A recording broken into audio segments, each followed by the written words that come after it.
HRS itu kontroversial dari segi ucapannya, keras, kasar, kotor. Masa sih ulama berkata lunting misalkan gitu. Itu kan bisa pernah kita bahas. Kalau musuh-musuh umat Islam ya termasuk orang-orang munafikun, Gus. Orang-orang munafikun, dia agamanya Islam tapi menyerang syariat Islam. Nah ini termasuk akan menggerogoti, mengerumuni, menjadikan mayoran umat Islam. Kenapa bisa begitu? Ada lagi misalkan Ustadz Abdul Somad. Padahal kan ini juga enggak keras bahasanya, bahkan jok-joknya menyegarkan. Ya. Bahasanya juga biasa, standar. Terus cara penyampaiannya juga sangat baik ya. Tapi juga dibenci. Bahkan di beberapa daerah sempat dipersekusi. Iya.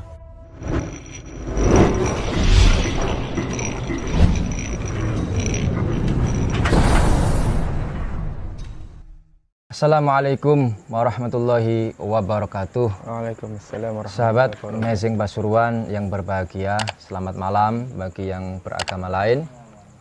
Baik, malam hari ini saya bersama dengan Gus Jack mau membicarakan terkait dengan sosok fenomenal HRS yang selama ini sebagaimana kita ketahui bersama bahwa HRS ini seakan-akan dipantau, dimonitor, kata demi kata, kalimat demi kalimat, bahkan kemanapun beliau berada ini senantiasa dimonitor, Gus, untuk terus kemudian dicari-cari celah kesalahannya, untuk terus kemudian dijadikan sebagai komoditas politik untuk menghantam beliau, menghancurkan reputasi beliau.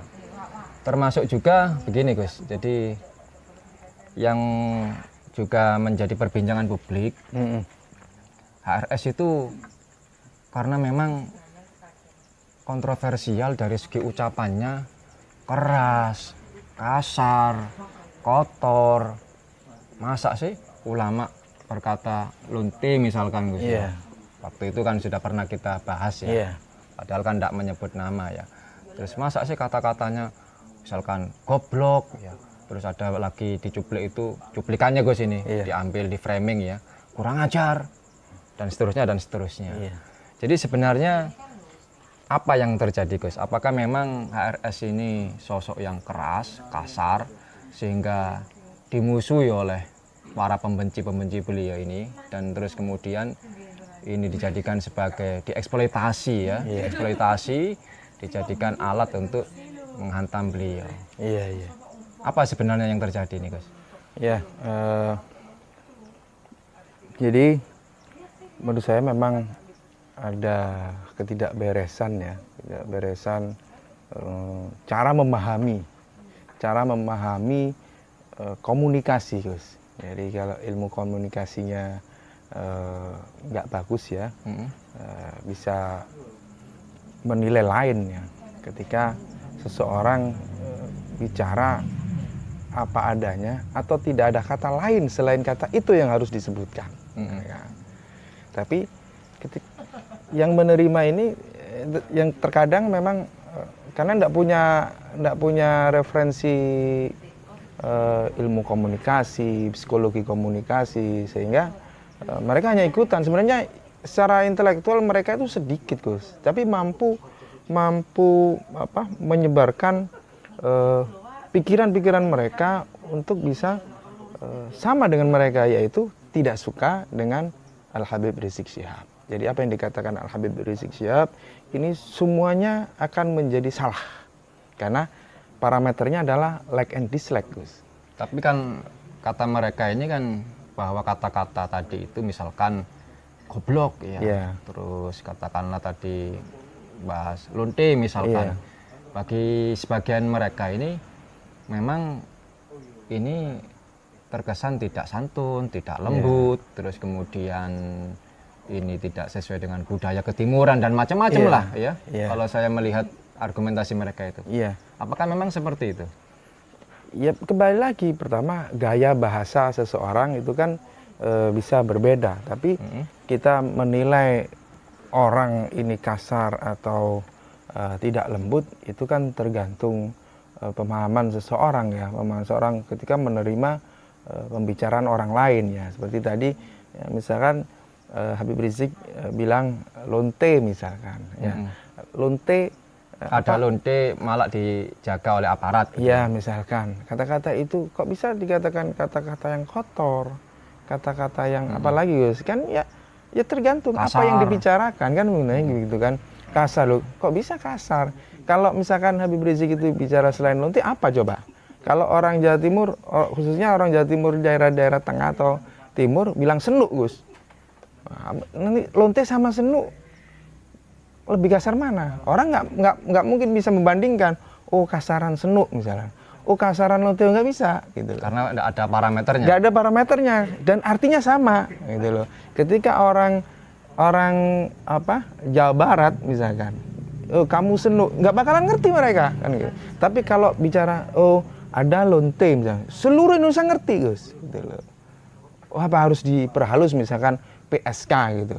Ya, gaya bahasa masing-masing orang kan dan berbeda. memang karena si lontenya sendiri ngomong lonte ya, saya lonte kan begitu, lontenya kan ngomong sendiri kan. Betul, kecuali misalkan walaupun nggak bilang lonte ya dihalusin misalkan PSK misalkan. Ada PSK ciri-cirinya ini, ya bisa diasumsikan kasar Gus, karena memang yang diasumsikan tadi orang bukan merasa PSK soalnya, bisa kasar itu gitu. Tapi ketika yang yang dituju ini memang ya sudah mengakui kelontean dia kan gitu. Mau apa lagi? Toh dia nggak marah kok.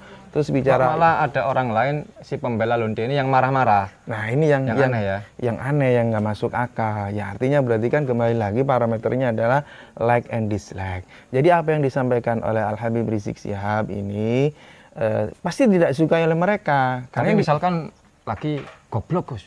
Iya. Misalkan profesor goblok. Iya. Ya, ketika beliau meluruskan tentang statement dari seorang profesor Gus. Ya. Iya, makanya kan kalau misalkan kan goblok ini kan bagi sebagian masyarakat kan kasar. Iya. Goblok. Ya apa? Ya bisa jadi kan masing-masing orang kan juga memahaminya berbeda Gus ya. Ketika memang pakai nama kata yang lain misalkan. Ini profesor tidak menggunakan akal misalkan. Tidak menggunakan akalnya. Lebih hina lagi dong kayak hewan kan. Padahal sebenarnya mau mengatakan bahwa profesor ini goblok, tapi diganti dengan kata profesor ini tidak menggunakan akalnya ketika meneliti sesuatu misalkan. Ya, ini lebih hina lagi dong. Seperti di bawah hewan dong, sama dengan hewan nantinya. Tapi kan? Anehnya ketika si profesornya ngomong semakin panjang jenggot semakin goblok, mereka tidak mengatakan itu kasar, malah berusaha membela. Nah, ya apa lagi berarti? Berarti like and dislike kembali lagi ke like and dislike. Memang sunatullahnya siapapun dia, mau orang Arab, mau orang Eropa, mau orang Cina, mau orang Jawa, ketika menyampaikan kebenaran pasti banyak musuhnya Gus. Ya. Apa yang disampaikan Habib Rizik itu tidak lepas dari sumber hukum yang sesuai dengan syariat Allah dan Rasulnya, sehingga pasti dibenci sudah gitu.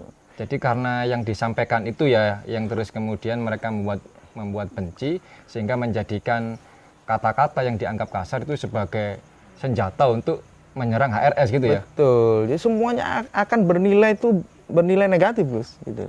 Jadi intinya itu. Coba misalkan nih Gus ya. Misalkan Ustadz Abu Janda misalkan ya.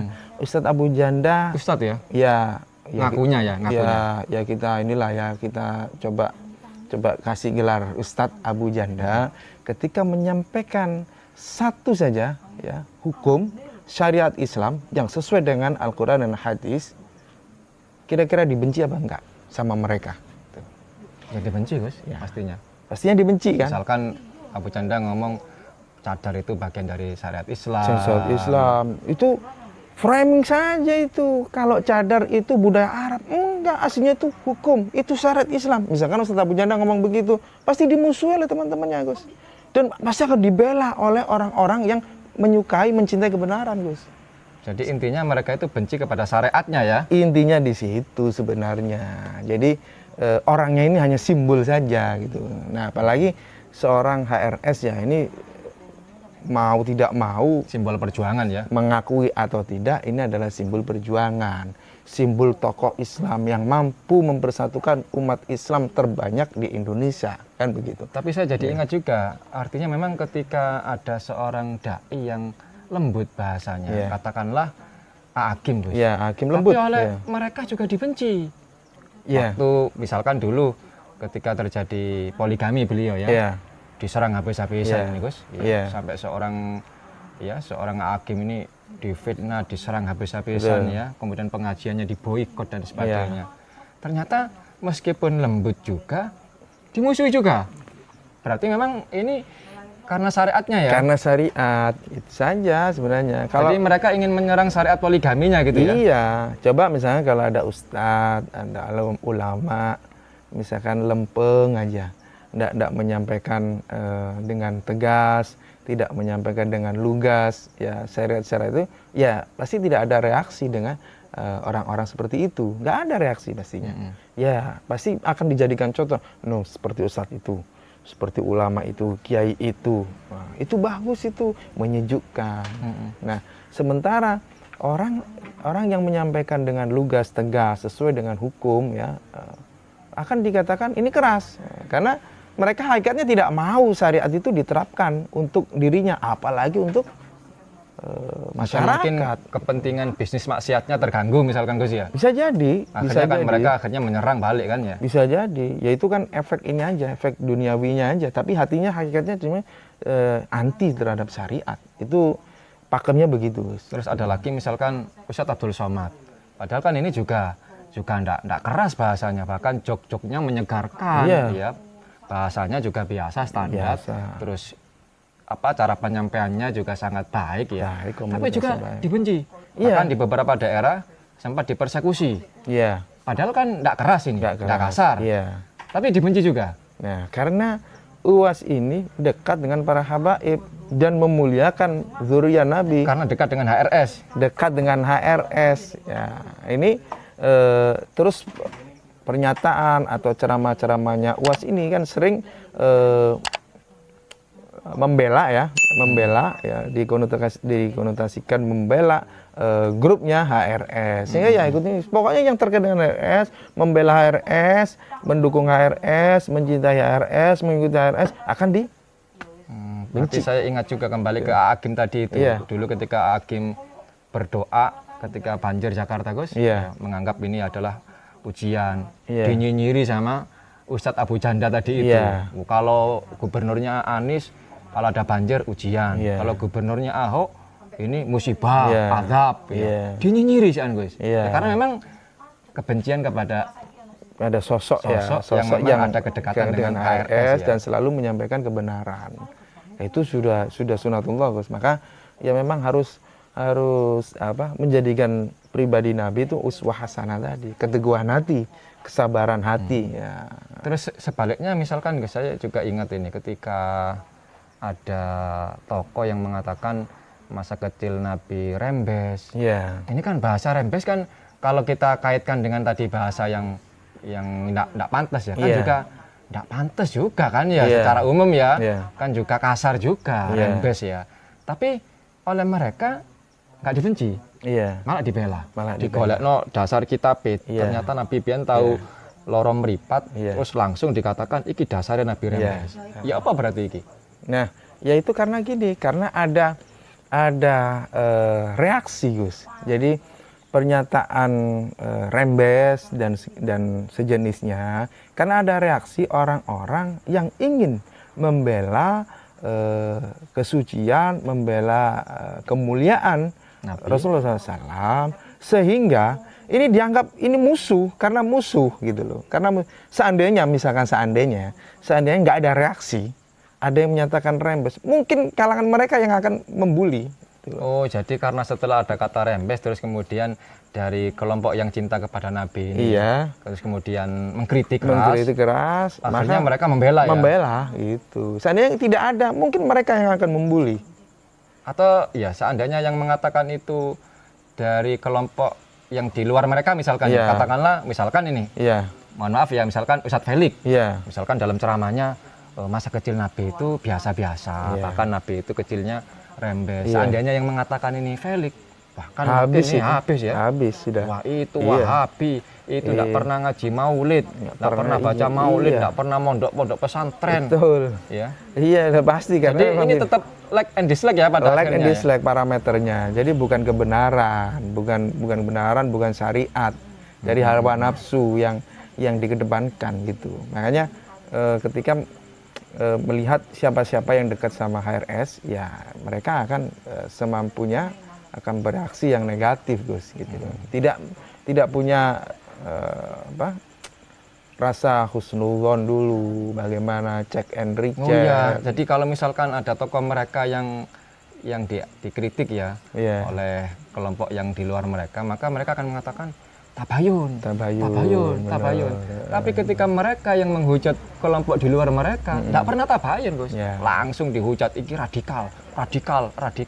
Gak tahu tabayun pisan. Ya, itu makanya kalau sudah parameternya tadi itu like and dislike yang bersumber dari kebencian, ya tidak saling menghargai, tidak saling toleransi, ya hasilnya seperti itu. Makanya kan cobalah kita introspeksi, muhasabah diri, hati kita itu kayak apa sih gitu loh. Masa sih kita harus terus membenci? Itu juga capek, Gus. Mungkin yang dibenci kuat, seperti HRS misalkan, dibenci diserang, mungkin kuat. Yang membenci itu capek sendiri, lama-lama dia capek. Ya syukur-syukur ya mudah-mudahan Allah memberikan hidayah kepada mereka sehingga membencinya berhenti. Nah, makanya ketika berpendapat atau bereaksi itu sesuai dengan syariat, sesuai dengan akhlak, ya insya Allah ya lembut sejuk. Sekeras apapun orang melantangkan pendapatnya, ketika hati ini mampu untuk menangkap sesuatu yang sebenarnya yang substansial, ini tidak ada keras atau sejuk, Gus, gitu loh. Yang disampaikan orang ini apa sih sebenarnya, gitu loh. Yang disampaikan bicaranya lantang, tapi yang disampaikan ini adalah kebenaran. Hati yang bersih akan mudah menangkapnya, Gus. Tidak ada, oh keras Anda, oh Anda terlalu tegas, Anda harusnya sejuk, nggak ada, gitu. Tapi ketika yang disampaikan walaupun dengan nada yang sejuk, dengan muka yang lembut, ya, tapi yang disampaikan keluar dari syariat, kalau hati yang jernih akan menolak, Gus, akan menolak. Nah, ini bedanya ketika memang menangkapnya dengan hati yang jernih atau dengan kebencian. Nah, ini persoalannya di situ. Iya. Jadi memang saat ini kan kita harus bisa berpikir yang objektif, yang fair ya. Jadi artinya misalkan ya HRS mengatakan tegakkan keadilan, tangkap penista agama. Itu yang ditangkap kerasnya bahasa. Kerasnya bahasanya. Bukan keras bahasa, Gus, itu nadanya yang keras itu ditangkap terus kemudian di framing ini keras. Dianggap tapi keras. Substansinya itu kan benar kan? Enggak pernah dibahas gitu loh ya. Itu padahal sesuai dengan nilai-nilai luhur bangsa kita, Gus, melawan ketidakadilan, membela kebenaran. Dan ada undang-undang yang mengatur tentang penistaan agama. Betul. Misalkan ya. Makanya berantas miras misalkan. Iya. Nah, tangkap pro komunis misalkan ya. Iya. Kan benar ya. Benar, sesuai dengan undang-undang kan, sesuai dengan apa. Tapi anehnya, Gus, ketika di kubu mereka sendiri mengatakan dengan bahasa yang lembut, Gus, ya. Semua agama sama, semua akan masuk surga, nilai kitab sucinya sama, tujuannya sama kok, menuju kepada Tuhan kok. Karena dengan bahasa yang lembutnya ini akhirnya dianggap baik orang ini ya. Baik Padahal substansinya menyimpang. Iya. Nah, ini yang perlu muhasabah hati, lalu menambah ini wawasan sebenarnya, atau belajar inilah ya. Psikologi komunikasi. Nah, ini apa sih yang disampaikan gitu loh. Kalau kebenaran mau keras, mau tegas, mau lembut, nggak ada soal kok sebenarnya. Yang penting kan apa yang disampaikan. Substansinya. Iya. Kalau kasar itu ketika ngomong bicara ada orangnya, Anda ini goblok bener. Lah ini kasar, Gus. Iya. Ketika bercerita ya, Anda ini goblok. Loh, kenapa? Yang disampaikan sebenarnya bukan goblok ya, gitu loh. Kecuali kalau langsung ke orangnya ya. Nah, misalkan ada orangnya ditunjuk. Lunti misalkan. Nah, itu baru ya. Di depannya misalkan Anda ini lonte. Baru kasar ya? Kasar dong. Tapi kalau bercerita kan nggak ada orang. Bercerita ada lonte, dijaga oleh aparat misalkan ya. Sebenarnya yang mau disampaikan itu apa? Ya harus bisa ditangkap. Atau sama juga misalkan ada orang kafir Gus ya. Kamu kafir, kasar dong. Dan saya pikir nggak ada lah orang seperti itu ya. Nggak ada. Tapi kalau misalkan bercerita ada orang kafir begini. Iya. Masa itu dibilang kasar? Berarti Al-Quran kasar karena ya ayyuhalladzina kafaru. Iya, bukan ya ayyuhalladzina ku anfusakum ya, bukan ya. Jangan sampai meleset keliru loh Gus ya. Pak Dudung. Iya. Jadi Qul ya ayyuhal kafirun ya. Iya kan itu disebut semua. Apakah kasar? Tidak. Toh sama kok. Yang membenci HRS itu juga menggunakan Al-Quran kok. Ya kan? Nah, ayo kita berbenah diri hati kita, terus pandai-pandailah menangkap apa yang disampaikan oleh orang lain gitu. Sehingga kita bisa menghargai orang lain, menghormati orang lain gitu. Baik, closing statement. Oh gitu ya. Karena waktunya sudah cukup gitu ya. Panjang ini. Tak kira mau bicara yang itu. Biasa. Ini sudah apa harapan kepada umat ini, Gus? Ya, harapan kepada umat. Ayolah kita kuatkan ukhuwah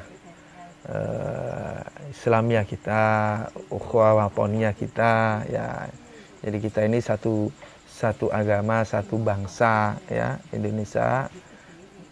Ayo kita bersama berpikir bagaimana jalan keluar bangsa kita ini dari segala persoalan. Jangan lagi saling menghujat, saling debat, saling merasa benar. Kita ini sebenarnya hidup ini untuk mencari apa sih? Kita ini kan mencari keselamatan dunia akhirat untuk diri sendiri sebenarnya, bukan untuk jamaah, bukan untuk karena nanti di akhirat itu pribadi-pribadi. Jadi nggak ada. Misalkan saya berteman sama antum, apakah di akhirat saya minta syafaat sama antum? Ya, jangankan saya minta syafaat, antum sendiri aja cari syafaat pastinya, iya kan? Nanti carilah saya ya, ada ya itu ya, nggak tahu itu hadis atau apa Gus? Yang carilah jika di surga nanti tidak ketemu aku, carilah aku, tolong. Makola ya. Padahal secara ini ya pemahaman ya, bahwa kita nanti kan di apa namanya bertanggung jawab sendiri-sendiri kan. Apa ayatnya itu? Kullu nafsin bima kasabat rohina ya. Kalau nggak salah itu kita bertanggung jawab sendiri-sendiri. Nah, sementara yang kita andalkan, yang misalnya antum saya anggap soleh lah misalkan. Antum sendiri itu bingung nanti karena memang itu hadis di Al-Quran juga. Manusia itu akan kebingungan dengan dirinya sendiri, apalagi menolong temannya, menolong saudaranya, ini bingung gitu loh. Nah, maka mumpung kita masih hidup, punya umur, Allah masih memberi kesempatan, kita untuk apa membenci orang, memusuhi orang, demi siapa? Demi jamaah, demi komunitas, demi tokohnya, demi juraganya, untuk apa? Itu tidak akan mampu menolong di akhirat. Siapapun dia nggak akan mampu. Apalagi yang dimusuhi itu dzurriyyah Kanjeng Nabi. Apalagi ya ini kan nggak pas, Nabi akan marah nanti. Kan Nabi kan menyatakan bahwa siapa yang memusuhi keturunanku berarti memusuhi aku. Siapa yang menghina keturunanku dia juga menghina aku, gitu loh. Maka baik-baiklah kepada turunanku, kepada keluargaku, kan begitu syariatnya Gus ya. Nah, untuk itu ayo kita muhasabah diri, hati kita jernihkan, kita lebih dewasa lah ya untuk menanggapi persoalan-persoalan yang ada, terus menghormati siapapun dia, layak kita hormati, terlebih ulama, kiai, ustadz, itu kita hormati apapun yang disampaikan selama tidak keluar dari syariat. Bolehlah kita mungkin berbeda cara, boleh lah ya. Boleh gitu, beda seragam, beda wadah, boleh, itu memang hasanah perbedaan itu juga bagus sebenarnya untuk kita saling mengisi, saling sempurna. Nah, ini jangan sampai mengarah kepada hal-hal yang memang sudah dinubuahkan Nabi Gus. Kita itu ngeri gitu, ngeri di akhir zaman ini lihat kondisi sekarang itu ngeri, Gus. Ya, kan Iya. misalkan tadi yang antum katakan HRS ini segala omongannya, tingkah lakunya, terus Kemanapun keberadaannya, ini seolah-olah dicari kesalahan, celahnya. Sampai kemarin yang kasus di rumah sakit Umi itu kan, di framing kabur dan segala macam. Nah ini ngeri, padahal ini simbol perjuangan. Nah bagaimana ini kalau dibiarkan kita tidak ngerem dari sekarang, ini ngeri, Gus. Jadi nubuah Nabi itu kalau kita merujuknya ya dari riwayat Imam Ahmad, sahibul hadisnya itu adalah sahabat As-Sauban ya radhiyallahu taala anhu, yang pernah kita bahas dulu, kita sering itu bahas yusikul umamu antada alaikum kama tada'al akalatu ila qas'atiha.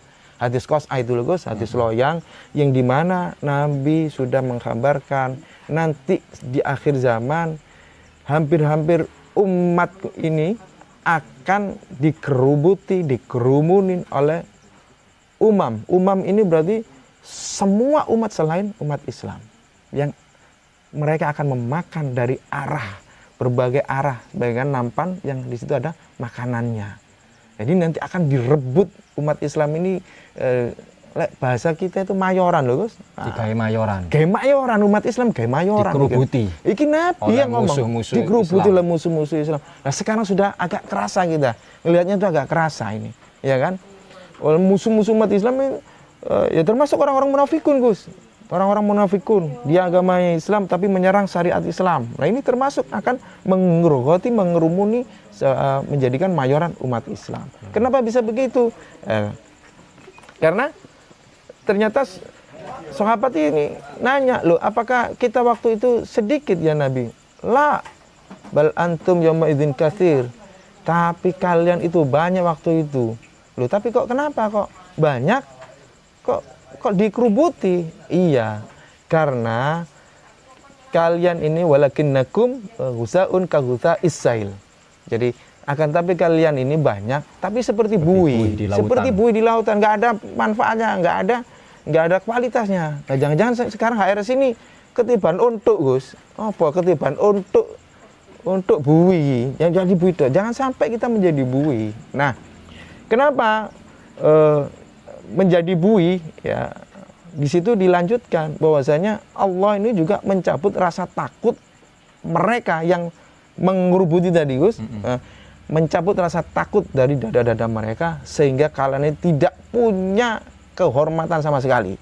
Nggak punya wibawa. Nggak punya wibawa. Karena jadi buih tadi. Karena jadi buih. Terpecah-pecah. Sehingga tidak punya wibawa.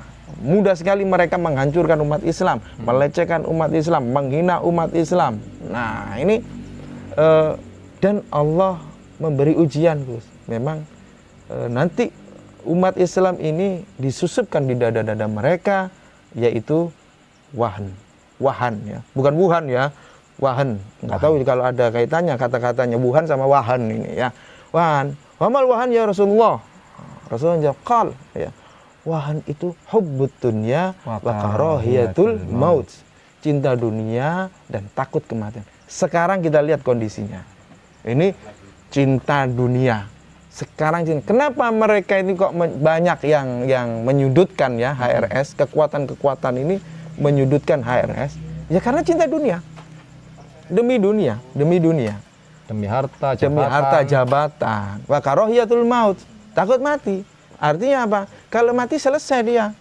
Hartanya mampet, ya, jabatannya mampet, tahtanya mampet dan segala macamnya mampet. Nah, disitulah kita harus merenungi hadis ini. Ini hadis nubuah Nabi yang akan terjadi, itu adalah keniscayaan. Untuk itu, insyaallah, ayo kita bersama-sama umat Islam, saudara kita yang di luar Islam yang sebangsa dengan kita, ayo kita rukun, toleransi, kita perkuat sehingga ayo kita ini mau bagaimana? Bangsa kita ini maju atau bagaimana? Atau bangsa kita ini akan terpuruk kalau terus seperti ini.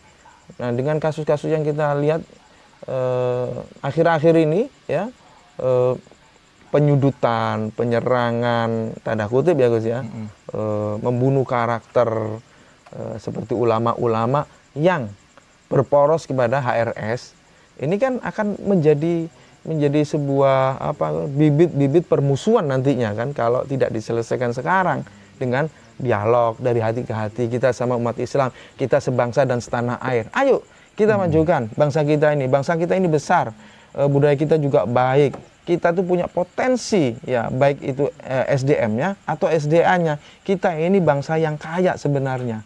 Ayo kita bekerja sama, kita bersatu untuk membangun bangsa ini tanpa lagi ada framing-framing, stigmatisasi di antara golongan yang ada di Indonesia ini, Gus. Itu Baik. mungkin, Gus, ya. Luar biasa. Baik sahabat, sebagai penutup ini ada tulisan yang cukup menarik ya. Zulkifli Usman, seorang analis politik dunia Islam dan internasional. Judulnya Mencuci Otak Muslim. Tanda kutip ya. A'agim itu dai yang lemah lembut, kalem, damai dan anti kekerasan. Kalau dalam kacamata syariah tidak ada kesalahan fatal yang beliau lakukan, tapi beliau dibusukkan lewat isu poligami beberapa tahun yang lalu ya. Habib Rizik dai yang tegas. Beliau bukan keras apalagi brutal. Langkah-langkahnya selalu pakai payung hukum, penegakan syariat dalam bingkai NKRI, tapi namanya dibusukkan lewat isu cet mesum, palsu murahan. Ustadz Abdul Somad dai yang lugas, jelas, tegas dan selalu menyerukan persatuan. Langkah-langkahnya juga konstitusional, tapi namanya dibusukkan dengan isu pendukung HTI. PKS itu partai politik yang moderat, haluan politiknya humanis, jalan tengah antara ekstrem kiri dan kanan, jauh dari kata radikal. Langkah-langkah politiknya masuk logika demokrasi modern, tidak ada aturan yang ditabrak, tapi tetap saja dibusukkan lewat isu-isu Wahabi, partai radikal, partai penyebar bibit paham ekstrim, dan seterusnya. Sesungguhnya sasaran mereka bukan A'agim, bukan Habib Rizik, bukan Ustadz Abdul Somad, bukan PKS, tapi sasaran mereka yang sesungguhnya adalah Islam. Ya, Islam adalah sasaran tembak mereka. Musuh-musuh Islam bekerja keras membusukkan tokoh-tokoh Islam, baik secara individu maupun secara institusi. Mereka membayar media, relawan, dan seterusnya, agar nama Islam buruk dan tokoh Islam juga menjadi busuk. Apa boleh buat? Masyarakat awam yang mayoritas menghuni negeri ini tidak paham apa itu agenda setting, apa itu konspirasi, apa itu teori framing. Otak muslim kita dicuci, yang salah dibenarkan, yang benar disalahkan, penjahat dianggap pahlawan, penjahat dibilang ulama, sedangkan pahlawan dianggap penjahat. Tokoh yang lurus dibusukkan, tokoh Islam yang menyimpang dipuja-puji. Sasaran mereka adalah Islam, karena kalau nama Islam sudah busuk, maka partai Islam juga akan busuk. Pasar Islam juga akan sepi. Tujuan besar mereka adalah melemahkan Islam dari berbagai sisi. Misi musuh kita kadang tercapai bukan karena mereka pintar, tapi karena kebodohan kita sendiri, kedunguan kita, kurangnya self-criticism. Kita sibuk riuh ricuh ini itu karena selalu lupa akan tema utama yang lebih urgent dan darurat untuk dibahas. Kita lupa tangan-tangan kotor yang beroperasi setiap detik untuk melemahkan Islam. Ini kurang lebih tulisan dari beliau. Semoga umat Islam mampu dan segera tersadar dari lalai, bangkit dari kebodohan, bangun dari kecerobohan mencerna, karena telah begitu mudah percaya dengan mulut busuk penebar fitnah yang justru sering menyamar di balik nama Islam, menyamar sebagai tokoh Islam, menyamar sebagai tokoh demokrasi, bahkan menyamar di balik nama ulama. Waspadai penebar fitnah. Nah, ini dari Tengku Zulkifli Usman, pegiat akal sehat dan analis politik dunia Islam dan internasional. Mudah-mudahan bisa menjadikan ini sebagai inspirasi bagi kita bersama. Iya. Baik, demikian.